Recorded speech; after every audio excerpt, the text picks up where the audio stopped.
क्या आप जानते हैं कि एक समय ऐसा भी था जब किसानों की मेहनत उनकी नहीं बल्कि किसी और की हो जाती थी। सन 1765 में ईस्ट इंडिया कंपनी को बंगाल का दीवान बना दिया गया। अब कंपनी सिर्फ व्यापारी नहीं रही बल्कि बन गई सबसे ताकतवर शासक। कंपनी का असली मकसद था पैसा कमाना। किसानों से भारी कर वसूला जाने लगा और उनकी मेहनत का फल उनसे छीन लिया गया। और फिर आया 1770 का भयान।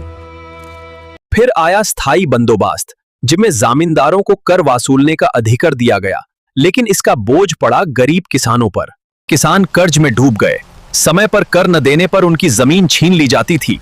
उनका जीवन बन गया संघर्ष और दर्द की कहानी। उत्तर भारत में एक नई व्यवस्था लाई गई, महलवाड़ी प्रणाली, जिसमें पूरे गांव से मिलकर कर लिया जाता था।